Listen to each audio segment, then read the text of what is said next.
В Инте прошла конференция «Коми народа». Ежегодные конференции становятся важной площадкой для диалога между властью и жителями, способствуя выявлению насущных проблем и поиску путей их решения. Первыми поприветствовать собравшихся предоставили возможность юным артистам, детскому творческому коллективу «Шонди» Центра внешкольной работы и учащимся третьего класса гимназии номер 2. Приветствуем делегатов и гостей Коми-конференции. Помощи чужанму, дорищеслам, да герояслан Бог, а сидже победа он как яма сдаст, Бог пасьем. Завершается год защитника Отечества и год героев Коми, а также празднование 80-летия Великой Победы. Лыжи, arte, герояслан! Пусть эта песня объединит наши сердца в общей памяти и благодарности. Корам Этлен, Щивны, Катюша Щиланкыв.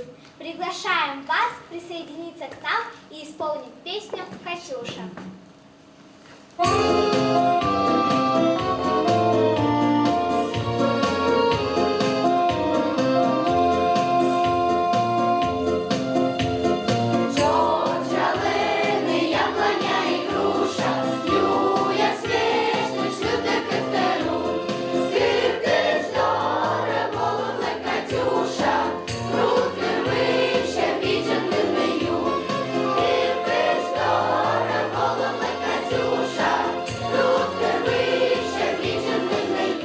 В зале из числа приглашенных присутствовали руководители социально значимых предприятий города, депутаты, общественные деятели и представители всех отдаленных населенных уголков Интинского округа. В работе конференции приняли участие приезжие гости, представители органов исполнительной власти Республики Коми и специалисты различных региональных ведомств. Бурлон ставыслы поддипуктана Дона Вольтер, поддипуктана Ольга Васильевна, Григорий Иванович. Коми Республикаса Юралыч Нимщань, Ростислав Эрстович Гольштейнщань, Коми Республикаса правительство щань, министерство щань и ащань чолы малоставната талония конференция. Уважаемые делегаты, гости, организаторы сегодняшней конференции, год, который прошел с прошлой конференции, принес значительные и важные изменения в нашу с вами жизнь. В сентябре республика выбрала нового главу республики, был выбран новый состав Государственного совета. Предстоят или прошли уже выборы многих глав муниципалитетов. И перед всеми стоят серьезные и большие задачи. Одной из главных задач, которую обозначает глава нашей республики, это вывести республику на лидирующие позиции среди северных регионов, привлечь молодежь, которая бы после обучения в вузах возвращалась в республику, сделать республику объектом нашей гордости. Мы с вами прекрасно знаем, что никакую задачу невозможно достичь, если работать порознь. И, наверное, наше с вами общее и самое главное дело – это действовать в общей связке, помогать друг другу. Общественность всегда была очень важным мерилом деятельности властей. И от того, как сегодня выстроены взаимоотношения общества и власти, зависит в первую очередь жизнь всех тех, кто живет в том или ином месте. И я хотел бы в этой связи сказать о том, что у нас очень хорошие партнерские, практические взаимоотношения сложились с муниципальным округом Инты. Год празднования 80-летия Победы в Великой Отечественной войне новый вектор получила тема участников оленетранспортных батальонов. Инта в этом тоже активно участвует. Тематические площадки были организованы в рамках этнофестиваля традиций оленеводов «Шондыкыш. Солнечный круг», который впервые в этом году в марте состоялся в Инте и привлек очень большое количество не только участников, но и заинтересованных зрителей. И мне кажется, именно на таких мероприятиях мы можем сегодня познакомить нашу молодежь с тем, как жили наши с вами отцы, деды, предки, что было сделано ими, какой героический путь они прошли для того, чтобы мы могли жить сегодня, могли жить, творить, растить своих детей. Ну, немного расскажу о том еще, какая работа совместная министерством, муниципалитетом делается. Мы обеспечиваем вывоз детей-оленеводов на летние каникулы и обратно в учебные заведения. Этим традиционно тоже занимается наше министерство, в том числе и переводятся дети оленеводов Инты. Муниципальный округ Инта вошел в число победителей конкурса молодежных проектов ко Дню народного единства, и централизованная библиотечная система реализовала квиз «Наш код России». Я вообще хочу отметить, что очень активно Интинская, в том числе библиотека, принимает участие практически во всех наших грантовых конкурсах, и очень отрадно, что побеждает. Это значит, что на высоком уровне ведется подготовка проектов, потому что сегодня, когда грантовые проекты получили решающее значение, да, при получении финансовых средств, очень много зависит от того, как был сделан проект, как велась к нему подготовка. Хочу поблагодарить коллектив Центральной библиотечной системы за качественную подготовку материалов. На днях указом президента России Владимира Владимировича Путина утверждена стратегия государственной национальной политики Российской Федерации на период до 2036 года. 25 ноября был указом подписан. Главной целью стратегии заявлено укрепление единства многонационального народа России и общероссийской гражданской идентичности при сохранении этнокультурного и языкового многообразия для обеспечения развития страны.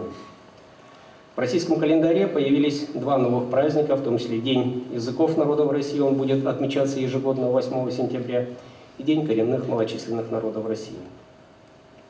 По предложению Совета при президенте Российской Федерации по межнациональным отношениям 2026 год, следующий год, будет объявлен годом единства народов России. А в Республике Коми в будущем году на острие внимания будут вопросы комплексного развития сельских территорий. По предложению главы Республики Коми Ростислава Эрстовича Гольштейна год объявлен годом села. И это значит, что нас ждет интересный и насыщенный год. Я уверен, что совместными усилиями мы его проведем очень достойно. Я с огромным удовольствием всегда бываю в Инте. Это настоящее сердце нашей республики. Но главная гордость – это, конечно, люди.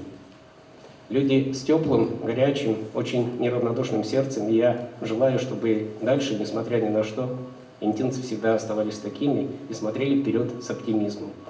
А участникам сегодняшней конференции желаю плодотворной работы. Уверен, что решения, которые сегодня будут приняты, выработаны, они пойдут во благо жителей. После избрания президиума конференции рабочей и счетной комиссии слово для выступления предоставили главе округа, руководителю администрации Григорию Николаеву. Добрый день, уважаемые делегаты и гости конференции Коми народа. Горлун. Ежегодно на конференции Коми народа мы рассматриваем вопросы, касающиеся жизнеобеспечения сельских населенных пунктов нашего округа. В Инте сложилось так, что наши села появились задолго до становления, до присвоения статуса нашего города. Задолго до города появились наши села. На протяжении многих лет села были основой и опорой Интинского округа. Сегодня жизненные приоритеты направлены на создание удобства и комфорта в быту. Поэтому за последние годы наблюдается отток, к сожалению, сельского населения. Несмотря на это, нет и не планируется закрытие ни одного населенного пункта в связи с отсутствием жителей. Наши интинские села живут, сельчане стараются и создают своими руками красоту, в собственных дворах благоустраивают сельскую территорию. А главное, жители сел любят свою малую родину, берегут ее и гордятся своим селом. Чего только стоят фотографии с видами в разное время года Азиавома, Авези, Петрунь, Роговой, Кассиома, Яркияга на страницах в сети интернет. Эти фотографии очень часто распространяются и в республиканских пабликах. Следующий, 2026 год, указом главы Республики Коми объявлен годом села. Ростислав Гольштейн, глава Республики Коми, отметил, что для республики это не просто тематический год, а дополнительный стимул сконцентрировать ресурсы и внимание на развитие сельских населенных пунктов. Следующий год будет отмечен яркими событиями и реальными делами для сел нашей республики.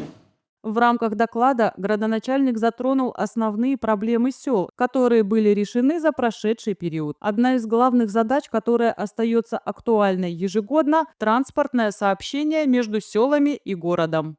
Кроме поселков Авис и Истудор, все наши села относятся к отдаленным, малочисленным, труднодоступным населенным пунктам.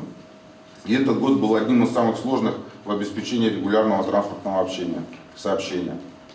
Из-за погодных условий очень поздно открылся зимник. Вследствие обильных постоянных дождей размывается дорога на 35-й километр. Осенью были перебои с вертолетами в села. По зимнику, к сожалению, погодные условия не всегда позволяют содержать зимнюю автодорогу в нормативном состоянии, но работа администрации с подрядчиком всегда проводится на постоянной основе. Не поверьте, подрядчики в рамках контрактных условий делают все возможное, чтобы дорога была. Главная цель, конечно, это у нас доставка угля. И с этой задачей зимник в этом году справился, несмотря на его короткий период. На устройство и содержание в 2026 году зимней автодороги в селах Косевом, Петруне, Азовом аукцион уже проведен, подрядчик определен. При определенных температурах наружного воздуха работы начнутся. Пассажирские перевозки будут организованы. Конкурс будет размещен в январе, пока нет информации, чтобы сказать, какой подрядчик будет осуществлять перевозки в зимнее время года. Но я надеюсь, что мы все-таки будем ездить Триколом, а не Бронто-Уазиком, как в прошлом году. После его определения по итогам конкурса информация для вас будет размещена в официальных пабликах администрации сети интернета, также доведена до специалистов сел. По дороге на 35-й отсыпка и грейдировка в этом году проводилась согласно плану, предусмотренным лимитами. Но этого было недостаточно в связи с обильными дождями. В летний период 2026 года отсыпка будет продолжена и проведена, денежные средства в бюджете предусмотрены на эту цель. По авиаперевозкам очень сложно было в этом году регулировать вопросы и взаимодействовать с Комиавиатрансом, Министерством промышленности из-за перебоев в продаже билетов и созданной ситуации неизвестности, будет рейс или нет. Год назад с трудом жители сел перешли на продажу авиабилетов через электронный портал. Только мы к этому привыкли, приняли это условие современности, что все услуги получаем через интернет, но этот год все перепутал. Поздно в интернете появлялась эта услуга, иногда они выставляли продажу. Поэтому прошу включить в резолюцию конференции пункт, чтобы исполком МОД Комивойтер обратился в Комиавиатранс с просьбой размещать продажу билетов в электронном формате не позднее, чем за 30 дней до рейса вертолета. Будем надеяться, что одинаковое обращение администрации и общественной организации будут услышаны, и Комиавиатранс наладит работу по продаже билетов заранее.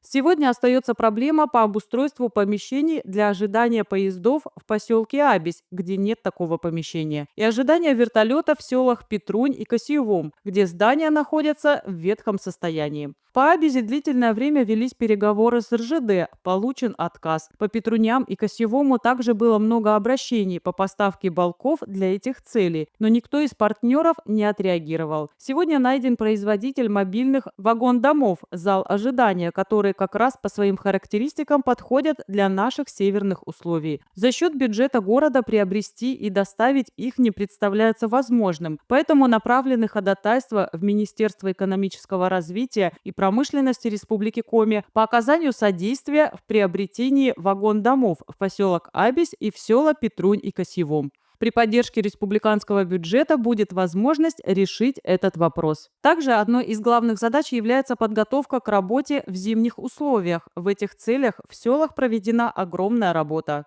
По зимнику завезли более 1850 тонн угля. В селе Петрунь в 2025 году провели замену сети теплоснабжения более 50 метров. В 2025 году проведен капитальный ремонт здания котельной. Не самой котельной, стены здания, но облагородили всю котельную. В 2025 году выполнена замена 2 котлов на котельной в поселке Истудор. В прошлом году в поселке Абись провели замену сетей теплоснабжения протяженностью 328 метров и водоснабжения 164 метра. Стоит отметить, что как раз за последние годы вопросов теплоснабжения в сельских населенных пунктах сделано очень-очень много. Это, будучи первым заместителем, будучи начальником отдела в администрации, это у меня была приоритетная задача. Это сердце села, котельная, которая отапливает как и соцобъекты, так и жилые дома. С этого надо всегда начинать. Это чисто мое личное мнение. Пока на 2026 год запланировали замену сетей теплоснабжения в селе Косьевом протяженностью 30 метров от ангара до здания администрации. Но я хочу отметить, что теплоснабжающая организация, которая у нас отапливает сельские населенные пункты, проходит сейчас процедуру банкротства. Несмотря на это, у нас сбои в работе самой организации пока не выявлено. Работают слаженно. Хочу их отдельно за это поблагодарить. В рамках доклада были подведены итоги по ремонту многоквартирных домов. В сельских населенных пунктах по программе капремонта в 2024 году отремонтирована кровля дома номер 4 по улице Вокзальной в поселке Абись. В 2025 году в плане села не были предусмотрены. В соответствии с критериями, определяющими первоочередность проведения капитального ремонта в многоквартирных домах, в 2026 году будет разработана проектно-сметная документация по ремонту инженерных сетей дома номер 16 по улице Полярная в поселке Абись. Также с 2019 года продолжается работа по участию в проекте «Народный бюджет». К сожалению, очень часто стало нам сложно побеждать в этом проекте. Так как ужесточились условия конкурса, требуется большое количество благополучателей. А где их взять? Даже при поддержке, так скажем, администрации, включая административный ресурс, если в селе проживает 40 человек, нам тяжело набрать там количество благополучателей. Если мы указываем благополучателей 40, а подписи посылаем 500,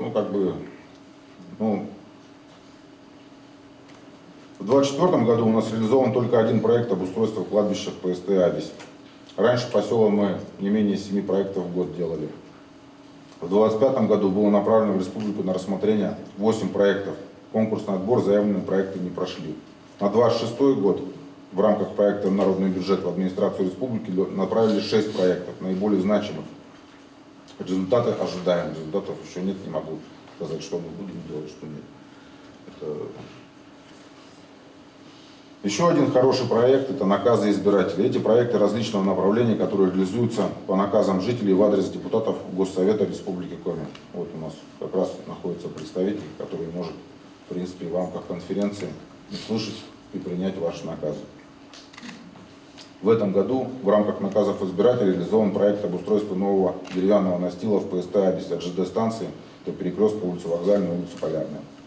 Реализация данного проекта обошлась порядка 3,2 миллиона рублей. Из них 2,2 миллиона рублей это средства республиканского бюджета и 1 миллион рублей это средства нашего местного бюджета. Работа выполнена в полном объеме.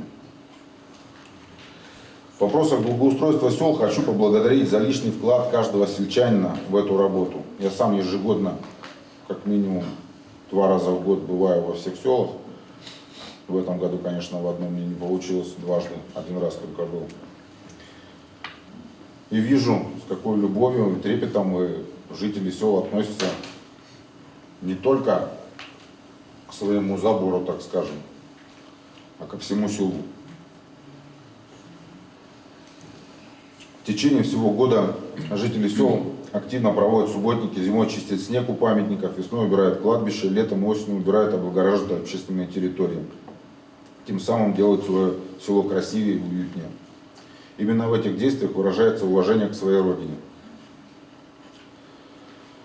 Конечно, мне лично хотелось бы возродить конкурсы на лучший двор, на красивый дом, на самую красивую территорию, другие похожие конкурсы, но в этом должна быть инициатива от самих сел. Если вы захотите проводить у себя на селе такие конкурсы, я обязательно эту инициативу поддержу. По сфере здравоохранения в селе Петрунь по федеральной программе «Модернизация первичного звена» построен модульный ФАП, но, к сожалению, до сих пор постоянного сотрудника в селе нет. По ФАПу поселка Абись в этом году выполнены работы по благоустройству прилегающей территории для подхода жителей. Продолжается традиция выезда бригады врачей в села. Цель поездки – выявление больных на ранней стадии заболевания, коррекция лечения больных с хронической патологией, диспансерное наблюдение детей и диспансеризация взрослого населения. Работу в данном направлении будем продолжать на постоянной основе. Образование. В сельской местности функционируют 2 общеобразовательные организации. Это в селе Абись и в селе Петрунь. Каждая сельская школа имеет в своем составе дошкольную группу. В текущем году в селах обучается 16 детей дошкольного возраста и 82 ребенка школьного. Для родителей дошкольников, посещающих сады на селе, с 2015 года в нашем муниципальном округе предусмотрены хорошие меры поддержки. Снижение оплаты за присмотр и уход за детьми в дошкольных группах на 50%. Основное событие в сфере образования – это капитальный ремонт школы в селе Петрунь. Долго его добивались, долго, это еще там Смирнов Павел Валерьевич там начинал эту тему поднимать, это уже более 10 лет, и, к сожалению. Это большое счастье, что мы к этому пришли. Более 120 миллионов рублей из федерального бюджета направлено на реализацию проекта модернизации системы школьного образования. Только на приобретение нового учебного оборудования запланировано более 12 миллионов рублей. Оборудование уже закуплено и поставлено в село. Ждем завершения капитального ремонта. Проект капитального ремонта находится на личном контроле председателя правительства Дмитрия Федоровича Братыненко. Сегодня школа готова почти на 90%. Начались внутренние работы. Надеемся, что третью учебную четверть дети встретят в стенах родной обновленной школы. По школе в поселке Абис известна проблема по кровле. Течет она не первый год. Каждый год мы там латаем дыры, участками делаем. И на 26-й год мы запланировали ремонт части крыши над спортзалом, где не доделали в этом году. Следующим слово для выступления предоставили Галине Терентьевой, члену исполкома межрегионального общественного движения «Коми Войтер». Добрый день, дорогие делегаты и гости конференции. Сегодня красной строкой моего выступления является призыв «Кто, если не мы?». В работе нашей конференции принимает участие Ложенев Олег Амбросьевич, которого делегаты 13-го съезда Коми народа единогласно избрали председателем исполкома межрегионального общественного движения «Коми Войтер». Поэтому я, как член исполкома, не буду говорить о той большой работе, которую проводит исполком, и думаю, об этом расскажет сам Олег Амбросьевич. Я кратко лишь изложу суть моего призыва. Дорогие земляки, движение Коми Войтер уже более 35 лет работает над сохранением коми языка как этноса. Проделана грандиозная работа, благодаря которой коми-язык является государственным языком наравне с русским. Выпускаются журналы, газеты, поддерживаются государственные театры, ансамбли, песни, множество самодеятельных коллективов, развивающих и сохраняющих язык. Но печально, что в быту и особенно в семье мы все меньше и меньше говорим на языке предков. Особенно это касается наших северных округов. В городах очень маленький процент коми-населения, а на коми говорят в основном в селах. Я глубоко убеждена, что только семья, только использование речи с раннего детства, даже в двухязычных семьях, а потом только уже детский сад и школа, могут решить проблему сохранения языка. И кто, если не мы, должны проводить эту работу с родителями? Мы, члены представительства и Коми Войтер. Очень хочется, чтобы в наше движение активно вливалась молодежь. Сегодня выступали перед нами русскоязычные дети, которые с удовольствием изучают коми, потому что им это интересно, и родители поддерживают их занятия. И они уже не маленькие, уже сами решают, чем им заниматься в свободное время. И это радует. Спасибо педагогам, делегатам нашей конференции Татьяне Петровне Беляевой, Евгении Андреевне Шимшиной, Лауре Александровне Кириченко за эту работу с детьми. С удовольствием хочу отметить, что в 2025 году фолк-рок-группа «Севериада» стала лауреатом первой степени третьего фестиваля конкурса Коми народного творчества «Red Bush Pass» в городе Печора.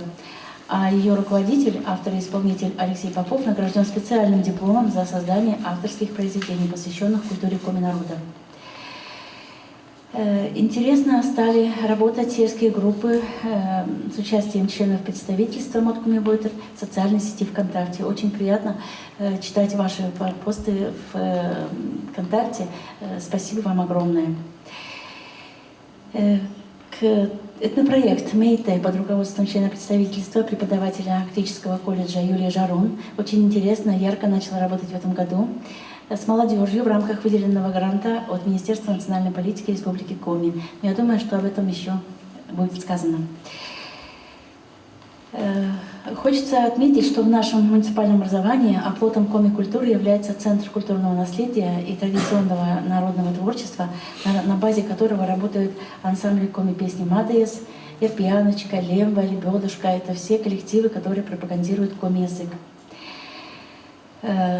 И кто, если не мы, Кодиоккеми, будем приумножать, развивать, заинтересовывать детей и молодежь сохранения наших традиций, языка, культуры.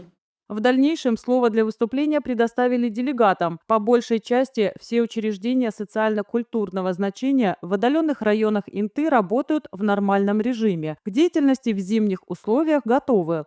Видя оланы пыди пуктана коми войтер. Бурлун конференция дашты щеслы, ноды щеслы, давом выщеслы. По данным местной администрации, на период 2025 года в среднем в селе Петрунь проживает около 350 человек. Из них 60 несовершеннолетних детей, хотя прописано намного больше. Много людей в село приезжает отдыхать летом, особенно детей. Сельчане живут, как и везде, со своими проблемами и надеждами. Некоторые из них хотелось бы здесь отразить. В селе Петрунь по-прежнему работают все самые важные жизнеобеспечивающие социальные объекты. Это школа-садик, почта, узел связи, котельная, клуб, библиотека и 5 магазинов. ФАП работает периодами. Одну неделю раз, 2-3 месяца. Есть пожарная часть также в селе, дизель-электростанция, метеорологическая станция. Хлебобулочной, мясо-молочной продукции обеспечивает ООО «Петруньская». Индивидуальные предприниматели – это Проворна Елена Ильинична, Подковырин Павел Петрович, Попова Надежда Павловна и Филиппова Анастасия Васильевна снабжают товарами первой необходимости и промышленными товарами населения через свои магазины. В марте 2025 года стартовал капитальный ремонт среднеобразовательной школы. Деревянное двухэтажное здание было построено в 1968-69 годах и в настоящий момент имел уже плачевный вид.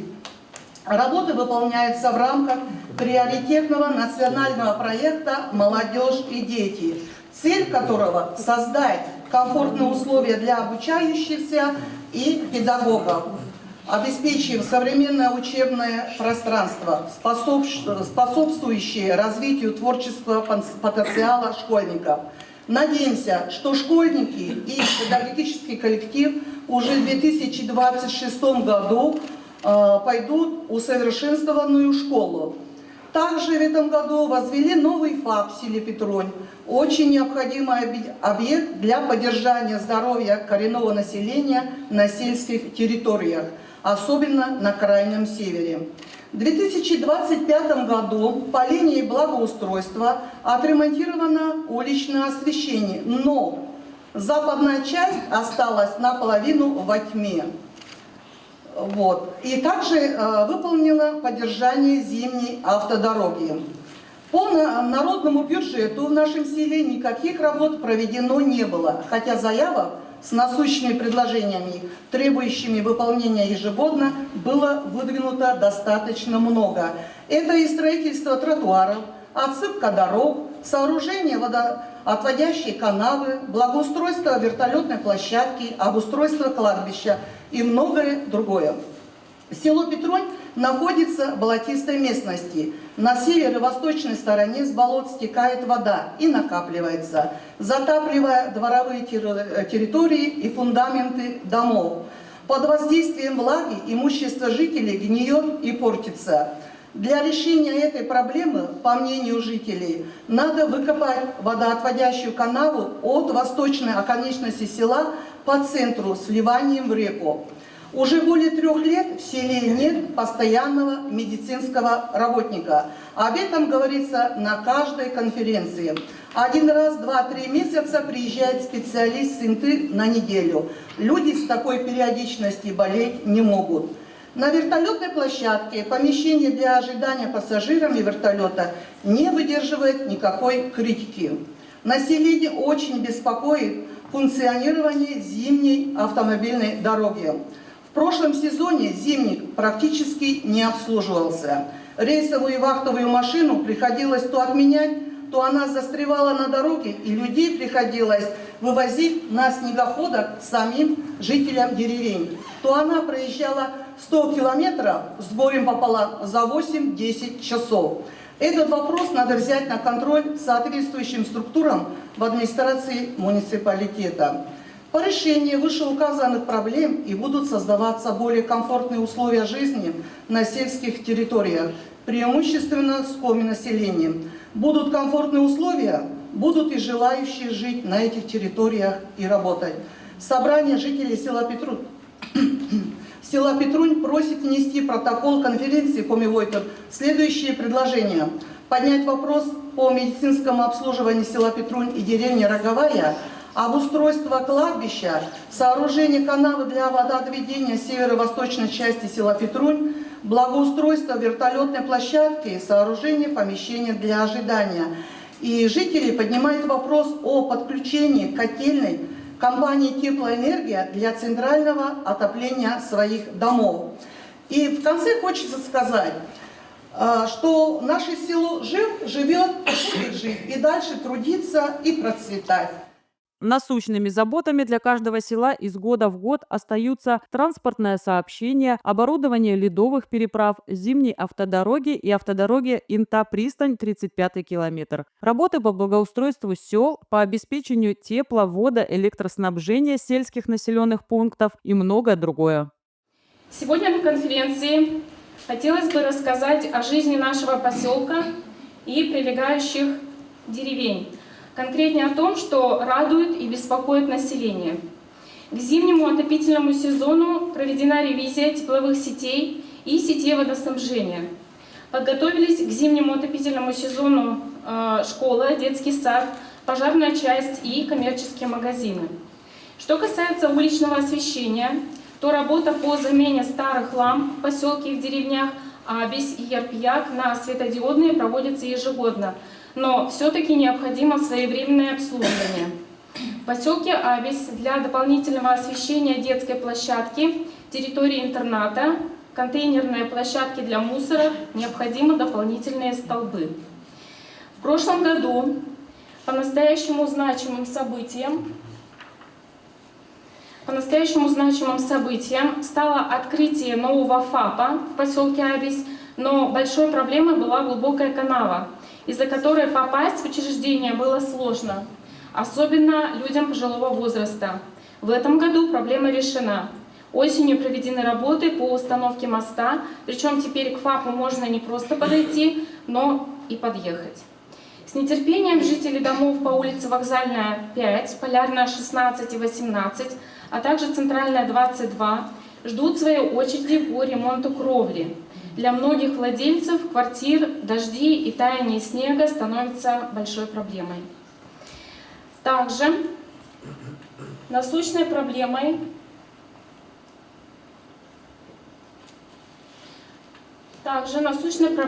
для жителей поселка и прилегающих деревень Ярпияка и деревни Абись является мусор, который вывозится из поселка на старое место.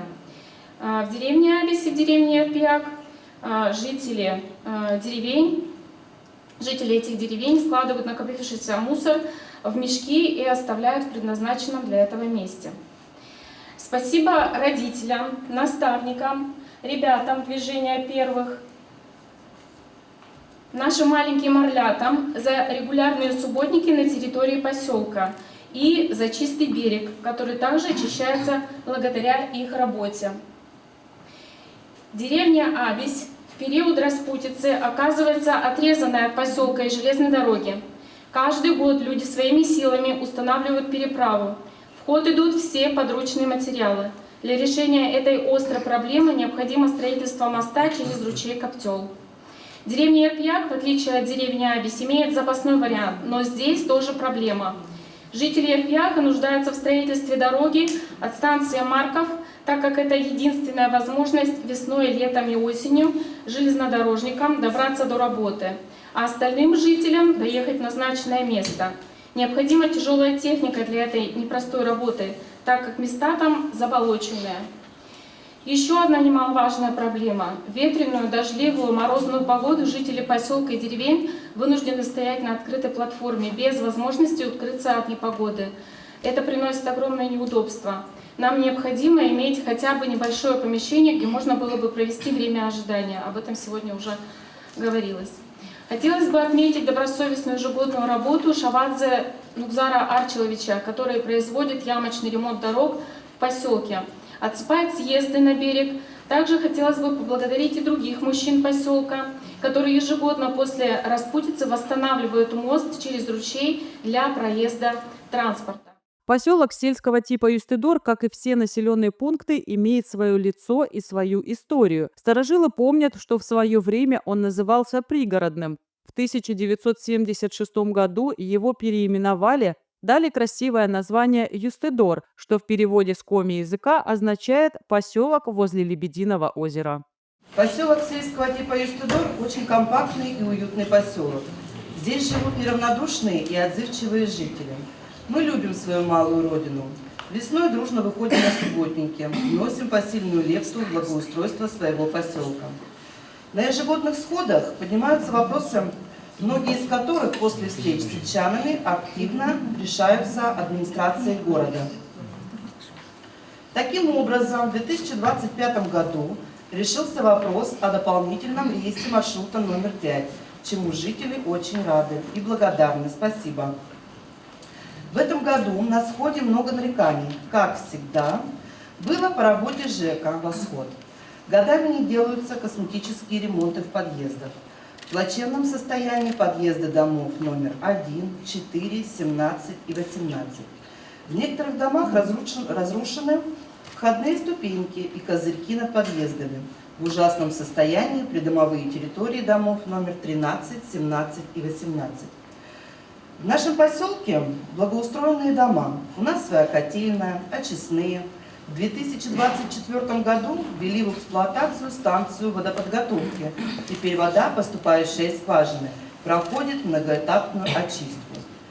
Также в поселке есть животноводческое отделение агрокомплекса «Интапри-Полярное». В местном магазине мы имеем возможность каждый день покупать свежий хлеб и молочные продукты. Наших жителей, это было озвучено на сходе, полностью устраивает работа социальных учреждений поселка. Это фельдшерско-акушерский пункт, библиотека и дома культуры. ФАПом заведует Селезенева Мария Владимировна. Она оказывает качественную медицинскую помощь населению. В 2024 году была признана лучшей по профессии в Республике Коми.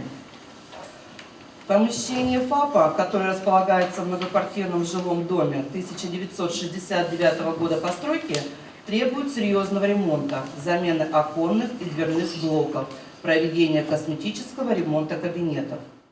Коренные жители сел и поселков Интинского района как один любят свою малую родину, переживают за судьбу родного уголка. Нынешний период в истории наших сел не самый простой. Но тем не менее Косевон живет во многих сохраняя традиционный уклад жизни своих предков. Средний возраст жителей нельзя назвать молодым, но в меру своих сил и возможностей мы стараемся улучшить нашу жизнь, благоустроить свое село. В этом году наше село Косевон отмечает 165-летний юбилей. Оказывается, мы старше на 10 лет Петруни. 2025 год – год Победы в России. Силами сельчан произведена реставрация памятника «Коленопреклонный воин», окрашено ограждение территории памятника. Интинский краеведческий музей заказал мемориальные доски с именами павших воинов. Но доски не подошли по размеру и пока не установлены. Вопрос остается на контроле краеведческого музея. Надеемся, что к 9 мая 2026 года мемориальные доски нужного размера будут готовы. Силами ветеранов села облагорожены захоронение 9 участников Великой Отечественной войны, окрашены памятники и ограды. В центральной части села и на побережье реки Косью владельцы скота ежегодно скашивают траву. Вокруг учреждений работники учреждения. Осенью члены добровольной пожарной команды села Косевон провели уборку и утилизацию легко сгораемого мусора на кладбище и прилегающей территории. Большинство вопросов жизнеобеспечения решается сектором по работе с территориями в рабочем порядке. Но есть наболевшие проблемы, которые невозможно решить на месте. Более 10 лет мы поднимаем вопрос о ремонте дома номер 1, у которого осыпается кладка и разрушается стена. Управляющей компанией «Восход» ремонт начат. Частично восстановлен обвалившийся участок. Ждем продолжения. Прогнил фундамент дома номер 2. Требуется капремонт фундамента нижних венцов дома. Жители Косевома пользуются водой для питья и бытовых целей из скважины. Вода ржавая, качество ее сомнительное. Требуется проверка качества воды и промывка скважины в летний период. Обращаемся к «Авангард» за помощью в решении этого вопроса.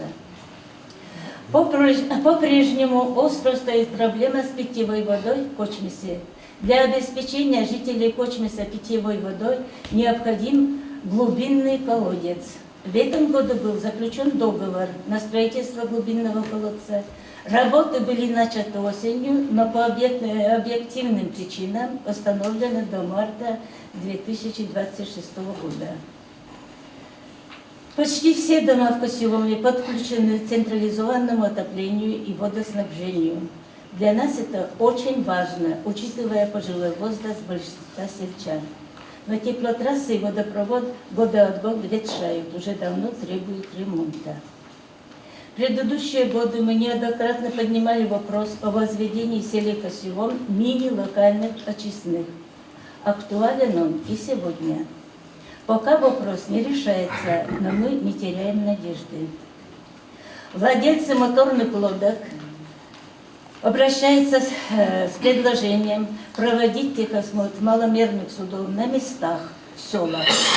Прошлым летом были случаи, когда пожилые граждане ездили для прохождения техосмотра на 35-й километр в назначенные дни, а инспекторов там не было.